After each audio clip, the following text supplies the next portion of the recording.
Good afternoon.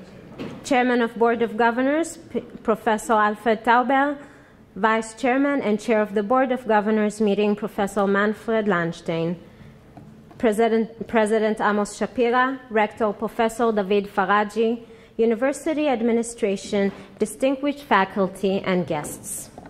How much have we considered the immense potential benefits that today's smart, networked technologies offer us, our children, and grandchildren? Education must progress. It must evolve with these technologies and with the social changes that accompany them. We know by now that online information sharing and professional and social networking is no temporary fad, and it crosses all physical and social boundaries. So now it is time for us to discover how to enrich the classroom with new information technologies, how to enrich learning environments with online creativity and cross-cultural collaboration. And I think you will agree that the University of Haifa has been justifiably chosen to contribute its expertise, knowledge, social and academic diversity in leading the Israeli Center of Excellence, the I-Corps, in the area of learning in a networked society. Sharing our great enthusiasm for this new interdisciplinary initiative granted by the Israeli Council for Higher Education is our President, Amos Shapira. I would like to ask President Shapira to say a few words.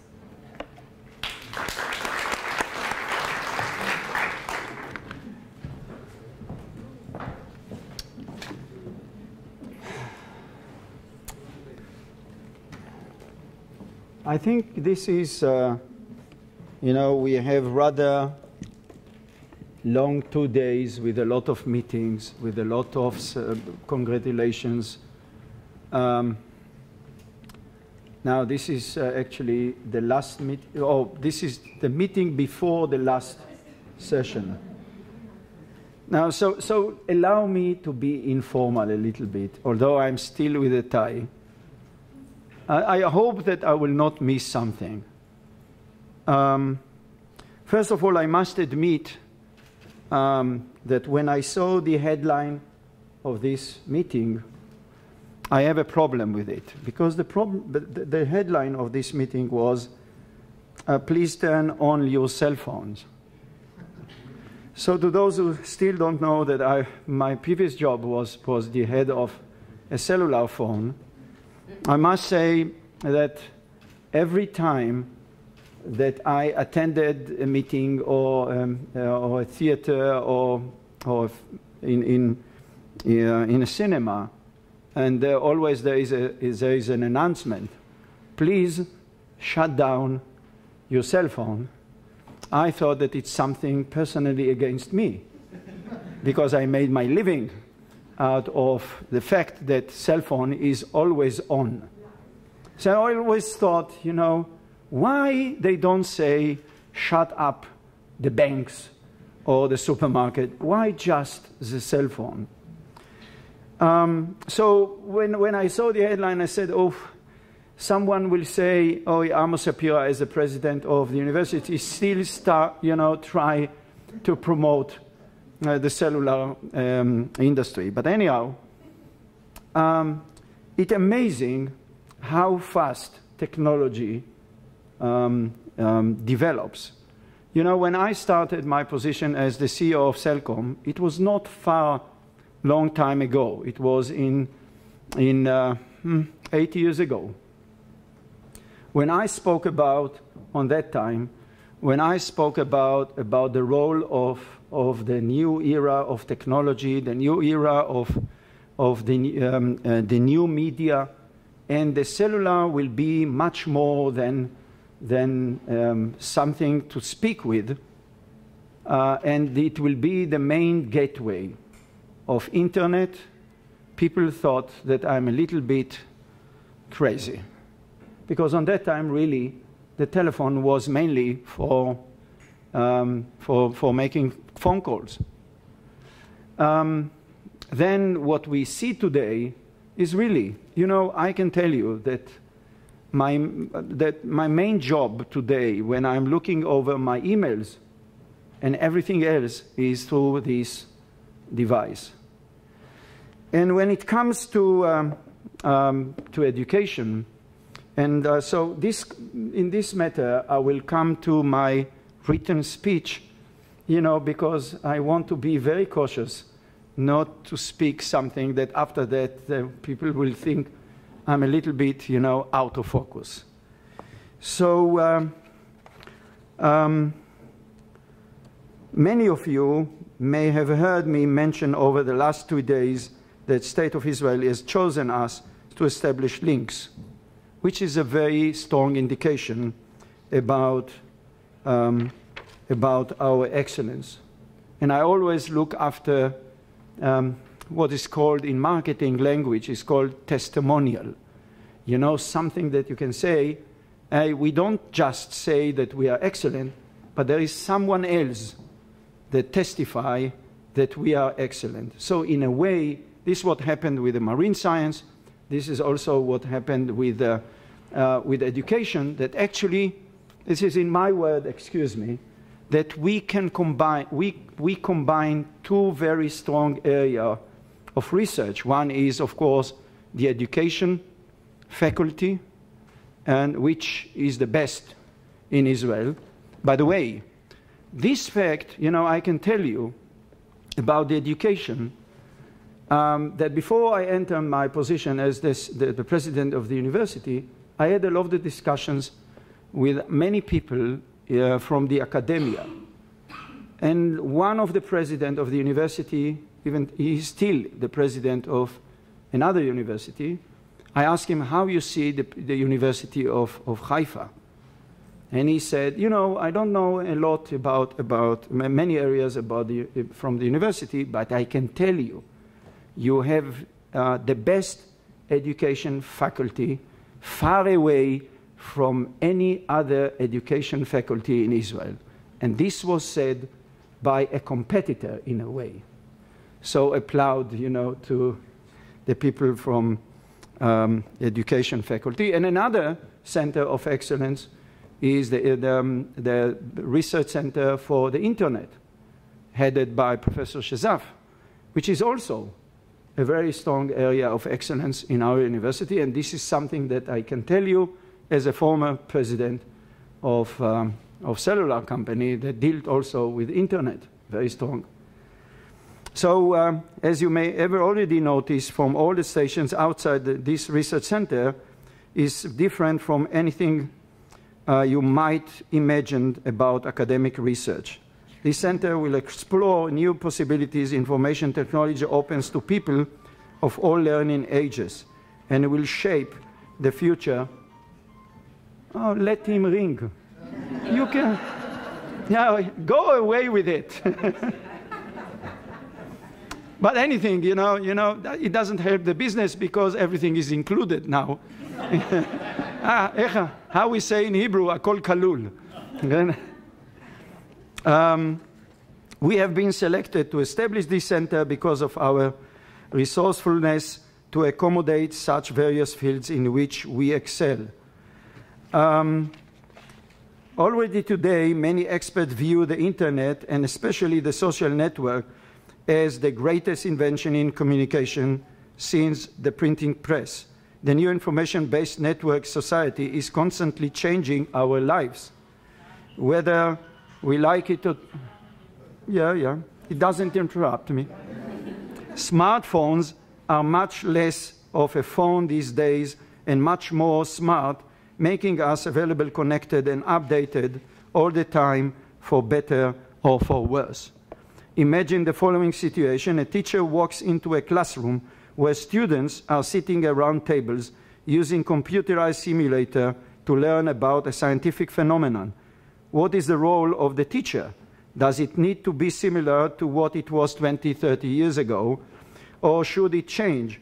What would be the effects on students who are now used to having all information they desire at the tip of their fingers, several clicks away? What skills must students develop in order to serve as active citizens in the new information-based network society? These are essential questions we must answer to better understand our future, and they are ones we will try to answer at the Links Center. And what about Facebook? Set up for a certain purpose. Is there a learning process happening there? Can we talk their learning patterns occurring voluntarily and independently in such groups and replicate them into our education system? Many questions arise, and I'm sure that from the moment I've started talking, many more new ones have come up. Now, I had a discussion with someone that is very involved with education in Israel, and we talked about the gap between teachers at school, which many of them are not familiar with Facebook and not familiar even with using all the options that the smartphone offers.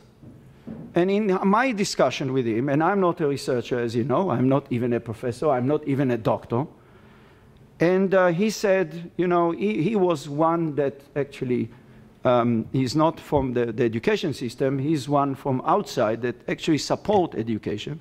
And he said that he had an idea, you know, maybe to support teaching the teachers how to use Facebook, how to use the smartphone in order that it will be closer to the children at classroom. And excuse me that I pretended myself to understand something in the education, but I said to him, look, I'm not sure that this is the solution, because always, you know, the teachers will be behind technology. Even, you know, the teachers, after 10 years from now, probably they will know Facebook. But Facebook will be changed to something else, because this is how technology evolves, that every 3-4 years you have another generation, another technology. So the gap will always exist. So whether, you know, we have to assume right from the beginning that this gap is inherent in the education system, and now you have to think about what is the role of the teacher if the smartphone and Google provides always more relevant and more updated information, and this will be the case for future generation, then what is the role of a teacher? How you deal with it? And this is just one question that probably this center should deal with. I wish you all success, and I thank also Lady Hatter and Sir Maurice Hatter for attending this meeting. I love you very much. Thank you very much.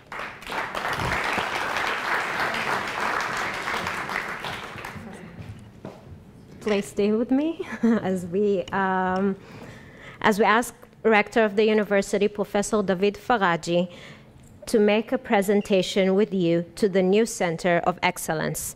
And I would like to ask Professor Yael Kali, who is heading the Links I-Core initiative at the university, to receive the award on behalf of the center.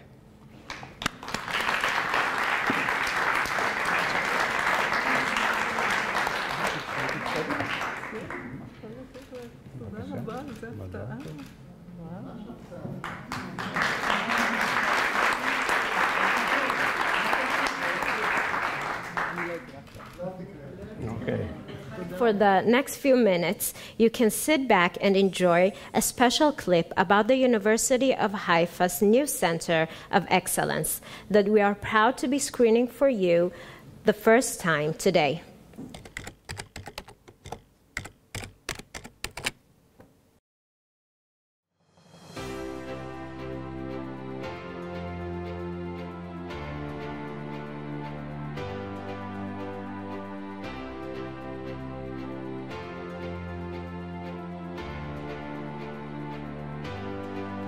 Learning is not something that happens necessarily only in schools and universities. It's actually something that happens throughout our lifespans in every place and in very different situations. Ubiquitous computing, a lot of connectivity, the accessibility of information to everyone are redesigning the classroom, they are redesigning the learning experience, they are affecting everything that has to do with our learning, teaching, and administering. Very often what happens is that a new technology will come on the market and we really don't know whether it's going to work well or not. We don't know who to use it for and how to use it. The opportunity to develop and to research these kinds of applications means that we can find out, is it worthwhile? Should the Ministry of Education and the Ministry of Health consider paying for these kinds of services? How should parents benefit from it? How should different kinds of people with problems actually make the most use of the technologies that we can give them? One of the very special things about the Links I-Core Center is that it combines experts and researchers from different disciplinary perspectives. So, for example, myself as an educational researcher, I can work with people from information science. We have a large group of faculty members stemming from different parts of the university, some focused on communication, some on law, some on psychology and sociology, some on management, some on education and pedagogy. Generally, we've come together, and that's the secret of our success. I've been working for many years in the development of new technologies and their evaluation for applications in rehabilitation, working with people who have different kinds of disabilities, children with autism, adults with different kinds of neurological problems such as stroke. And now we finally have the opportunity to work in collaboration with our colleagues from education in order to build new opportunities through technology. Digital technologies such as Web 2.0 technologies, digital games and digital books are creating very dramatic changes in the ways in which knowledge is being created, shared, justified and used by people and learners all over the world. So one of the biggest challenges facing education today is how to prepare students to take an active, creative and also responsible role in such knowledge societies. We're interested in the technological aspects, we're interested in the educational aspects, we are interested in the managerial aspects, we're interested in the legal aspects, the psychological, sociological and so forth perspectives on what is turning out to be the largest revolution in learning and education, perhaps since the invention of the printing press. What we would like to do in the Links Center is to learn and study the type of learning that happens in these ambient technology-enhanced learning environments and see what can be translated into the more formal settings of schools and universities. The future of education is in technology-enhanced learning environment. Please join us to make this vision come true.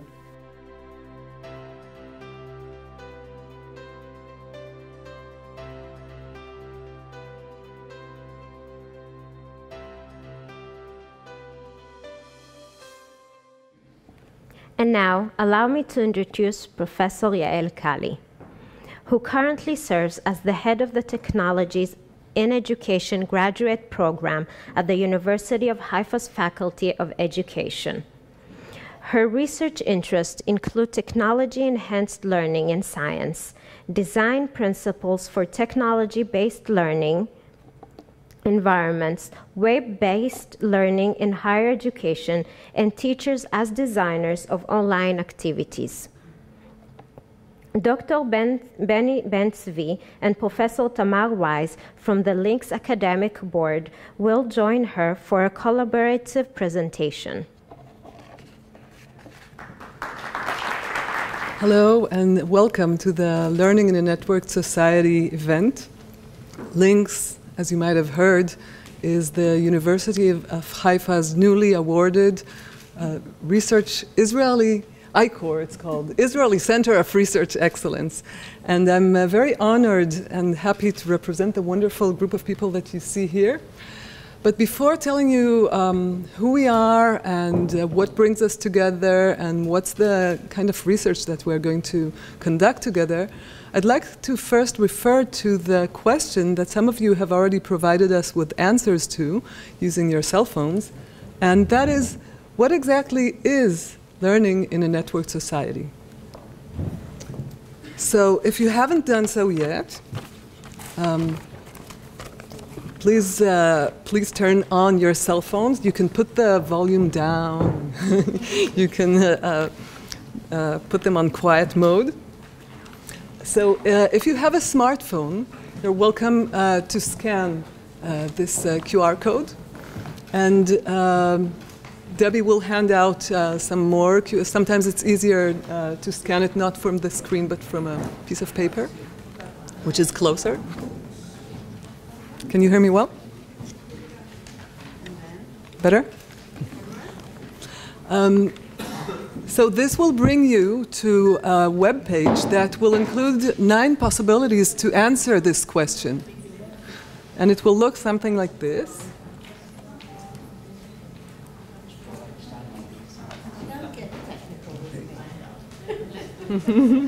Or not.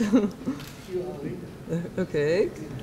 In any case, these are the possibilities. If you have, let's go back for a second.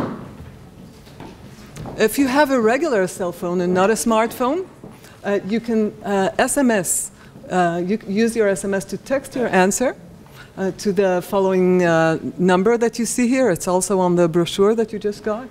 And you can choose between the answers that you'll find there. Many of you have already contributed their answers during the stations, the activity that we had outside. And while you are continuing to contribute answers, we're going to see how your answers are accumulating and have accumulated in the website. Okay, so what we have until now is 68 people who have responded. That's quite a lot. Many people have passed here this morning. 71. And this is dynamic and changing. And what you can see here is that many of you think that learning in a networked society has to do with transforming the way people communicate and collaborate. And many of you, this is changing all the time, also think that it has to do with allowing people to learn anything, anywhere, anytime. But actually, all these answers are correct, even provide an opportunity to share content fairly, which didn't get many votes. And they actually represent the kind of research that we're going to conduct in ICOR, and I'll say more about that.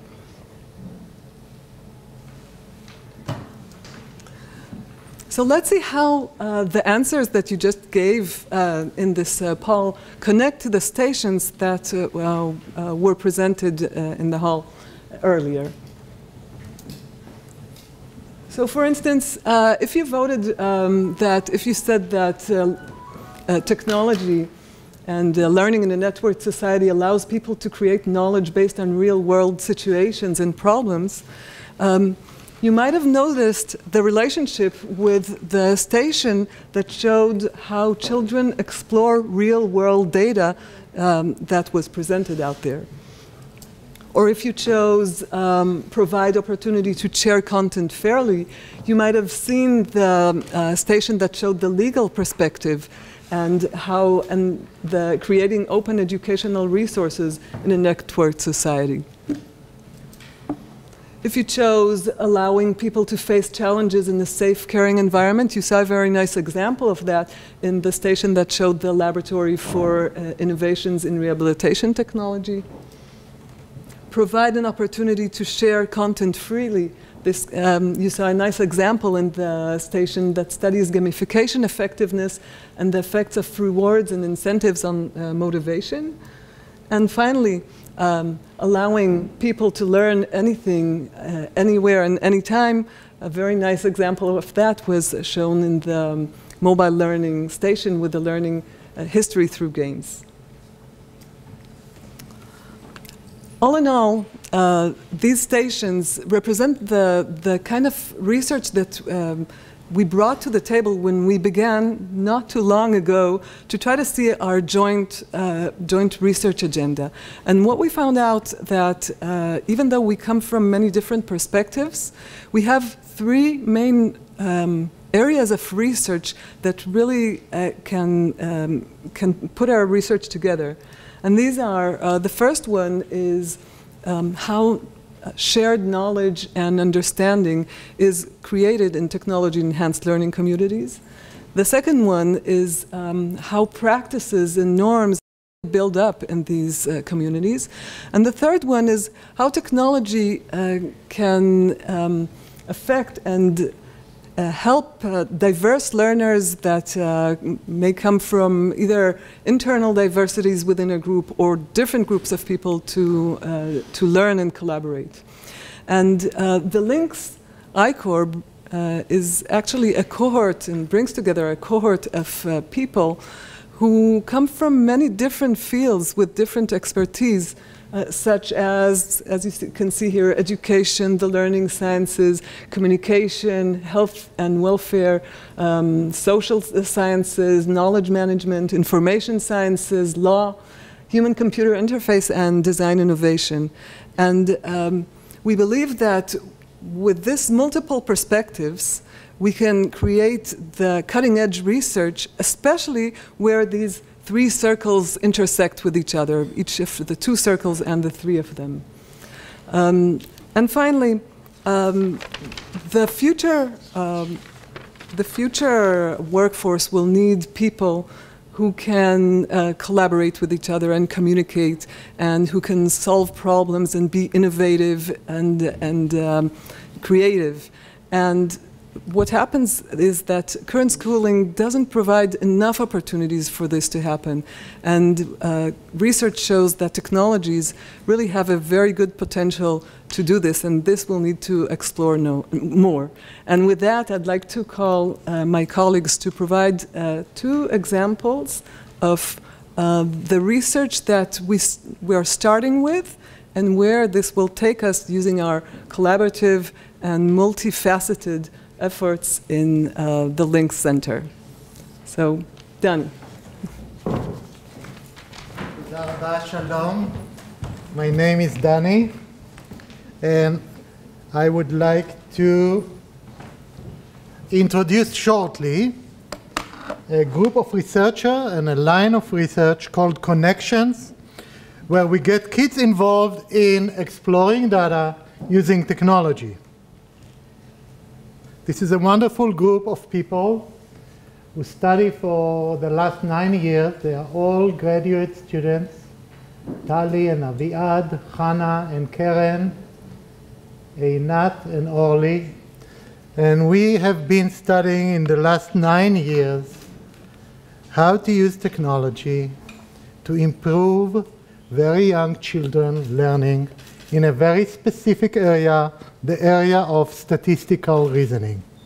And you may wonder, how come kids in primary school can and need to think about statistics at all? Some adults find it very difficult and frustrating to do. But we actually find out, and I will show you very briefly today in 2 videos, that kids love it. Kids enjoy it. Kids with the use of technology actually organize data with very innovative ways which are meaningful to them and enable them to communicate about data and argue about data. No one will argue that data is omnipresent nowadays everywhere. Everybody needs data. And if you want to prepare kids today to the modern world, they do not need only to be literate in terms of writing and reading, but also in terms of numeracy. They need to read data, they need to be critical about data, and that's what we're trying to do. So the setting of the project is we take children in primary school, grades 4 to 6, so they are 10 years old or so on, And they actively experience some of the processes involved in expert practices of data-based inquiry. And they work on small data scenarios, meaningful scenarios, authentic scenarios, which are of great interest to them to investigate. They collaborate and they use technology. They generate and phrase questions they wish to investigate. They suggest hypotheses about the situation. Of course, not formal one, informal one. They analyze data, they interpret the results, they draw conclusions, they talk about their conclusion, they persuade others that based on their data they can have a claim, and so on and so forth. And they're very happy to present it in an event when we invite the parents and the community to share their results.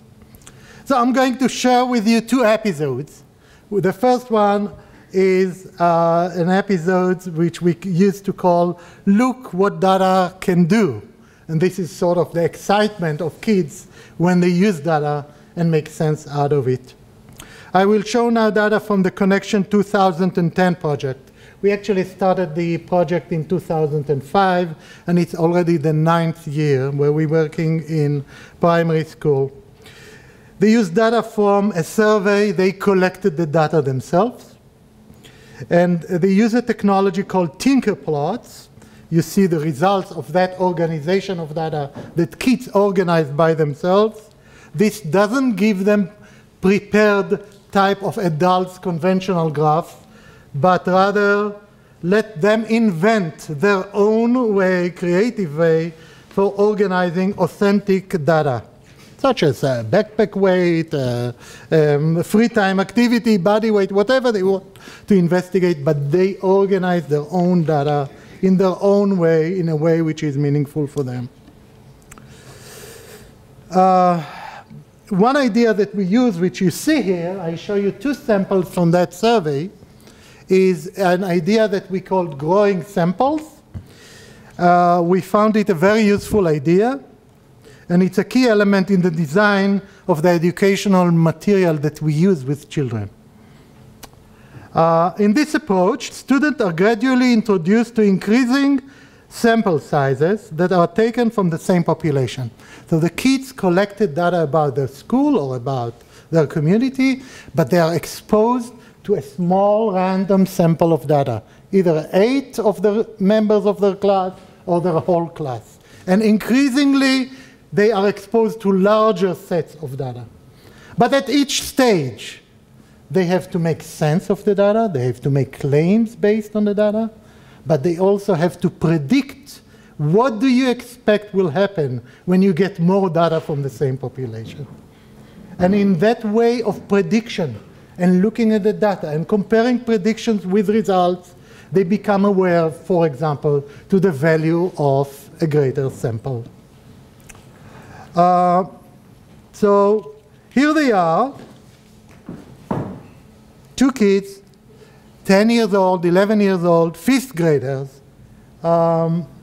looking at the data, Liron and Shai. Can you just shut the light a little bit so we are ready to start?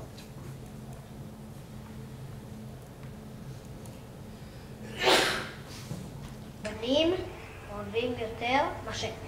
לא, בנים אוהבים מחשב יותר מבנות. לא נכון להגיד את זה. בנים אוהבים... לפי הגרף שלי ככה זה אפילו, אולי זה לא נכון, זה מה שאני חושבת. אבל לפי הגרף שלי ככה, אוקיי? בנות אוהבות יותר ללכת לחברים בנים. בנים יותר אוהבים ללכת למחשב מאשר בנות. הנה השעות שלי מתמששות. שאנחנו ראינו הנתונים העיקריים עם כמה נתונים, בנים אוהבים מחשב וטלוויזיה יותר מבנות, בנות אוהבות ללכת לחברים יותר מבנים, בנים אוהבות ספורט באותה מידה. זה נתון שדי הפתיע אותי, עכשיו שאני אקח יותר ילדים להשתדל נתון, אבל מי יודע, מסתבר שזה אותו דבר. כנראה שזה היה עצוב.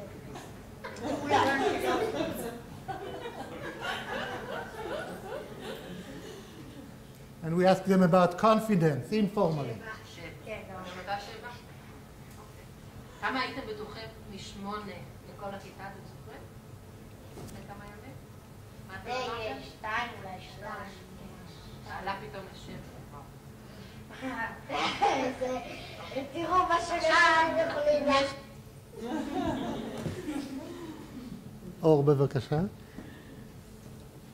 Just to give you a sense that kids can make sense of data, they can think about it critically, they can get a sense of uncertainty, randomness, and with that method we've been very successful in developing their statistical reasoning.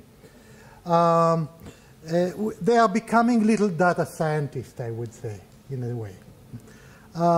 But what are the long-term effects of such an approach? We visit them year by year, 4th, 5th, 6th grade, for a couple of weeks. Do they change in a long run? So with the help of one of our graduate students, Einat, she visited these students 3 years later. And she looked at them and watched the way they reason about data and the way they talk about data. So let's see another group of students, 6th graders, 12 years old, and 9th grader, 15 years old.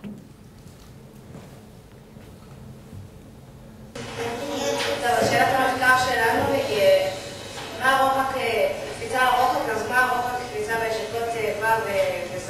והאם זה משפיע בסודי ספורט ומדע? סתם לגלות שדווקא במקרה של כיתות ו' הוא יותר גבוה משל כיתות ז', למרות אפשר בעצם להגיד שההשערה שלנו קרסה. משני המדגמים אנו מסיקים שבכיתות ו' הכושר כנראה יותר גבוה מאשר הכושר של כיתות ז', או שיותר תלמידים בכיתות ו' ועוסקים במקצועות שיכולים לסייע לאותו תחום. 3 years later. That's them, the same kids. האם מספר הנפשות עובד קשור להחזקת חיות מאחורי ב-A? ראינו שפחות או יותר המגמה היא דומה. אולי כאן זה קצת יותר מתון, אבל באופן כללי לא נראה קשר מובהק שיכול, כמו שנובע מהנתונים הללו. אני כתבתי שככל הנראה למשפחות אין שיקול משמעותי בנוגע להחזקת חיית מחמד אם הן גדולות או קטנות יותר. זאת אומרת, משפחה לא חושבת, אנחנו 7 אנשים, אז לא ניקח חיית מחמד, או להפך. The 9th grader conclusion. Hop, it's gone quickly, sorry. Light, please. So, I hope you notice the similarities, but also the differences between the young kids and the older kids. We use qualitative and quantitative study to compare 2 groups of students, those who've been with us in the Connection project at the 6th grade and other students who haven't been with us. And we are very happy to find out that their reasoning is much more developed, much richer. The language is richer. The statistical knowledge is richer. The use of statistical concepts and the way they actually gained through the project new glasses to look at the world, which are the glasses of data, of research, of investigation, and so on and so forth. So we know quite a lot. We know that we have long-term effects, as you know. We know that kids can make sense of data. We know that kids actually invent graphs using the technology. They know how to argue about data, etc. We are quite pleased, but with the links connections, will actually develop and grow much further. And several things we do not know. One of them is we have worked in a very special school in an experimental study situation, and we would like very much to scale up this implementation of this wonderful technology so every child will be able to study the data skills that we teach and to approach data in the internet and use it freely and critically. So that's a big, big challenge. And others, we have specific challenge regarding modeling and designing not school environment, but out of school environment that will help build learning communities in which children will use data meaningfully. And the other huge challenge that is introduced to us today by the internet is the challenge of big data. You probably have heard about that.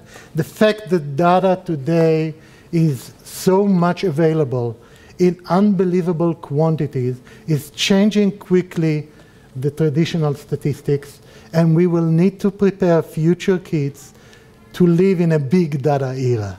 And we don't know what it means exactly, and we don't know exactly how to do it. So we have a long, long way of research ahead of us. Thank you.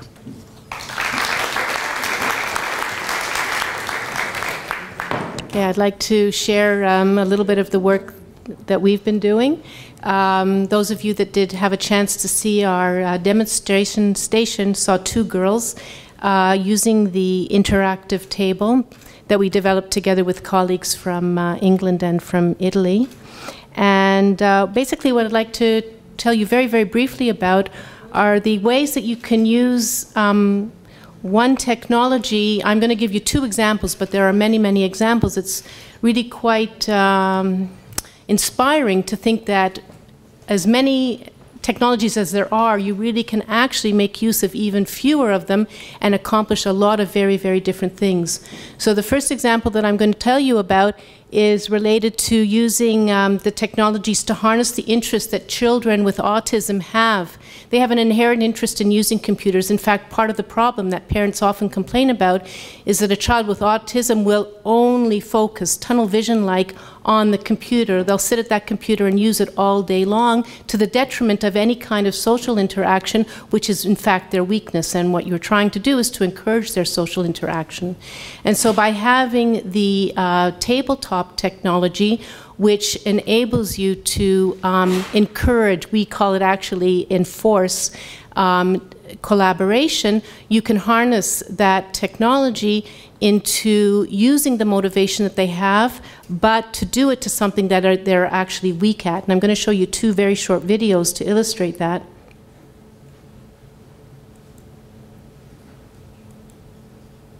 I might need that, make the lights a little bit lower. Okay, so what we have here at the very beginning, you see two children with autism. There's actually, can you make the sound low? I don't want the sound. They're doing a game. They're supposed to be doing that game together. It's a Lego-like game, and they've been asked to make something together. Now, for them, the fact that they're sitting on the floor next to each other and doing the same thing is doing something together. That's a typical child with autism. Now they're using the collaboration table in its so-called story table version, and they're learning how to do things together. You can see that they're, first of all, enjoying themselves. They're interacting with each other. They're taking a look at each other, smiling, which again is something quite an accomplishment for children with autism. And now, 3 weeks later, after this intervention on a daily basis, they are now actually able, in something that's not related to technology, they've learned how to interact and collaborate together and to succeed. So that's the power of the technology. I'll show you another example, also with children with autism, but using a different also using the interactive table, but with a different series of software. A very, very daring step in the government budget, which again has many, many calls upon its resources for higher education in the next 6 years, and that is greater than 7 billion shekels, which is a huge amount of the budget. So I-Corps was endorsed by the government of Israel and adopted by the Council of Higher Education's Planning and Budget Committee as of March 2010.